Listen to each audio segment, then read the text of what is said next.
It is surreal to me that I'm already filming a 10K Q&A. And I'm so grateful to all of you that have subscribed to my channel so far. And I can't wait to continue this journey with all of you beautiful people. The fact that 10,000 people have hit that subscribe button, I mean, it's more than 10,000 now, but the fact that 10,000 people have decided to hit that subscribe button and watch my content is so exciting, and it just motivates me more to try my best to deliver good content. In honor of hitting 10,000 subscribers, I thought I should do a little Q&A to give back to you guys and answer some of your questions. I had quite a few people ask me questions over on Instagram. Some were about what I do and my work, and then some were a little bit more personal, but I'm going to try my best to answer them all in this video. For those of you that don't know me yet, my name is Nyla and I'm a freelance / business owner, social media marketer, and now I'm a YouTuber, and I share small business growth tips and social media growth tips on this channel. So starting with question 1, how long did it take you to get to 10,000 subscribers and how often were you posting? Okay, so I posted my first video on YouTube in April of 2023. So it's been just over a year until it took me to hit 10,000 subscribers. However, to be completely honest, I did underestimate how long and difficult it is to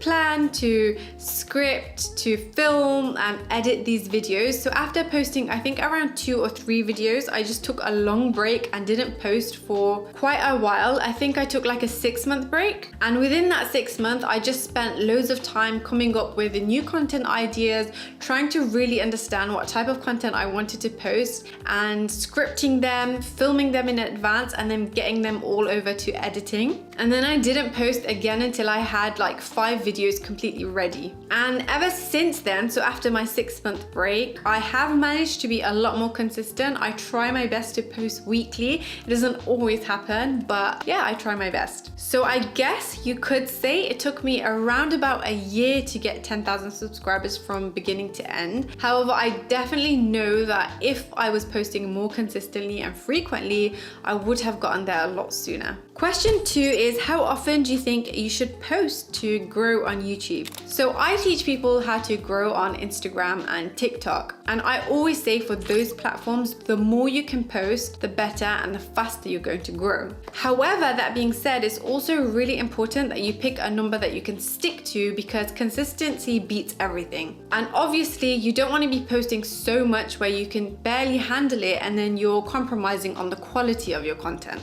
And I truly believe it's pretty much the same thing for YouTube. It's really up to every individual to personally decide how much they can post and be consistent and maintain the quality of their content. So for me personally, it's once a week. That's what I can stick to consistently without compromising on quality and still being able to put like a proper strategy in place. I wish I could post 2 times a week, but just at the moment it's not possible because I'm managing my business and I still have clients that I need to serve. That being said, I do think once a week is the sweet spot for most people, and that's for long form videos. Of course, you should be posting as many short form videos as you possibly can. For me, I just repurpose all my Instagram short form content onto YouTube Shorts, and doing that will help expose your channel to more and more people. So yeah, find a number that you think is reasonable for you, that you're able to commit to.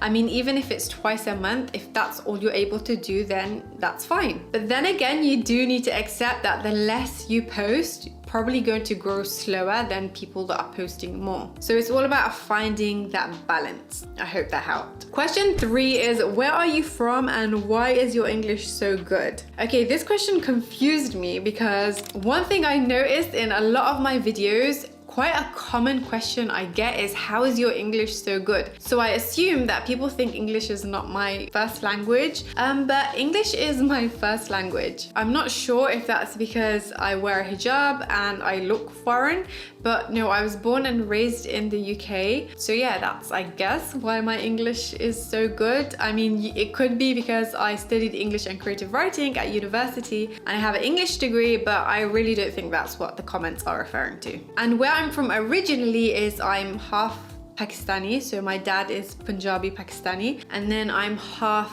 English, so my mom is English white. Question 4 is, how old are you and when did you start social media marketing? So I'm 26 years old right now, and I started my career in social media marketing around about 21 years old. So I was doing a little bit of social media freelance work while I was at uni. So I was still a student. I was doing it pretty much part-time. But honestly, I will say that the first 2 years of me getting into this was more a lot of me just learning, doing a lot of trial and error, messing up, making mistakes. So I would say that I've only been doing it like full time as a proper career that I'm fully committed to for the past 3 years. Question number 5 is, what even is social media marketing? What is it that you do? Valid question. So what do I actually do? I help businesses and creators grow their online social media presence, and I help them do that organically. So I help them grow their Instagram accounts and their TikTok accounts. And the way I do this is by helping them plan and strategize their content, and then I also help them create their content. So we do video editing, graphic design, and then content strategy as well. So for example, one of my clients is a divorce coach, and I help her come up with content ideas for her platform. And then I also give her direction on how to record and how to film that content. And then I edit the content, write the captions, add the text, choose trending audios, and then I complete and finalize all that content for her, and then I schedule it out to go and be posted onto her accounts with the intention that it's going to attract new clients for her and her business. A benefit of working with a social media marketer is that you, as a small business owner, you don't even need to think about the social media side of things. It's just you have someone that does it all for you and learns about your brand and learns what works for people within your niche on social media. So you basically just give it all to an expert, and they help you create and strategize everything for your business. I hope that was a good enough explanation for you. So question number 6 is, what made you choose this career path of all things you could have done? I actually have quite the story to tell for this one. So if you've been following me for a long time, then you will know I have a little brother. His name is Abu Bakr, and he has cerebral palsy. And ever since my little brother was small, he wanted to start his own YouTube channel. He used to spend a lot of time watching other YouTubers, and I guess it inspired him, and he always had it in his head, I want to be a YouTuber. So when he was 16 years old, for his birthday, we got him a camera, and then we started filming content for him. When I say we, it was really just me and him. So at the time, I was a complete novice, had no idea about anything YouTube, anything social media. So I was really just learning on the job, and I would help him record these YouTube videos. I would help him come up with topic ideas. I would do research into other YouTubers, what kind of videos they're making. So like trends, YouTube trends and stuff. And then like off the back of that, I also created him an Instagram account and a TikTok account, and I started creating content for that. And then when I was doing research on YouTube, like how to grow his account and learning so that I could help him grow, I came across the term social media manager and how it's literally a job role. What I was doing was a job role of so many other people that help other creators and business owners grow their channels on social media. It really intrigued me, and I was really interested in pursuing it because while learning how to edit videos and create content, I was really enjoying myself. So yeah, I basically used my brother's channel and his social media accounts as a testing ground to learn and test my skills and improve my skills. And I think just within a couple of months of posting for him, he hit like 30,000 followers on TikTok, I think around 3,000 followers on Instagram, and then like 3,000 subscribers on YouTube. And for me, that was really validating, like, okay, I'm pretty good at this. And I guess the rest is history. I started doing it for other people too, and then it just became my life. Question number 7 is, how much money have you made on YouTube? Wouldn't you like to know? I actually have a whole video on that, breaking down how much money I've made since having 10,000 subscribers. So instead of me explaining it all on here, I'll leave a link to that video in the description. Then once you finish this, you can go watch that one. So question number 8, I saw your husband works with you. What does he do in your business?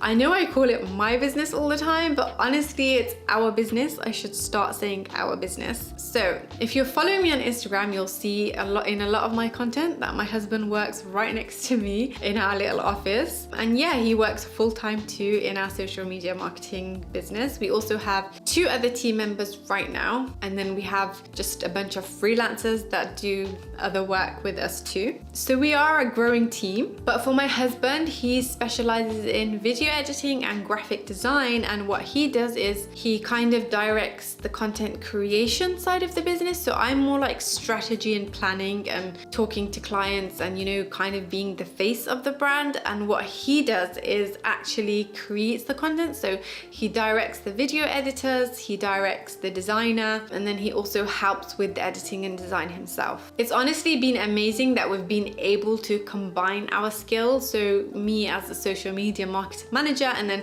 him as a video editor. He actually started video editing long before he met me. So it was just really useful that I had him next to me right from the beginning, that was able to help with everything. And I don't think the business would have even existed if he wasn't there to have his skills involved too. Question number 9, and this is a question I actually got quite a lot, is with so many competitors as a freelancer, how do you make yourself stand out? Honestly, I get this question a lot, and truly what has helped me stand out as a freelancer is have your own personal brand and your own social media presence. Try to grow on social media alongside to whatever service you're providing for clients. Brands get messages from freelancers all the time, especially now that there's this whole culture around working for yourself and providing a service. Even when I get invitations to work for brands, I'm not the only one that's being invited for that role, if you know what I mean. Like, brands will invite hundreds of other freelancers and you're just one of many. However, a huge reason why I have such a good response rate and why clients are really inclined to work with me over others is because I have a personal brand on social media myself. And I always mention it when I have a potential client that I'm talking to and I really want to work with. I'll always mention, yeah, I'm on Instagram myself. I make content here. Like, you can learn more about me on my Instagram. You can learn more about me on my TikTok, on my YouTube. I share a lot about what I'm doing. Number one is because it makes you an authority in your field. So if you're sharing and you're kind of teaching others to do what you do, it makes you an authority in your space. So you're not just what your profession is, you're also teaching other people how to do what you do. And then of course, you also get that opportunity to share your personality through your personal brand on social media. So when you're having a one-to-one interview with a potential client, you're not gonna get that opportunity really to show the deepest part of you, but on social media, you can do that across all of your content.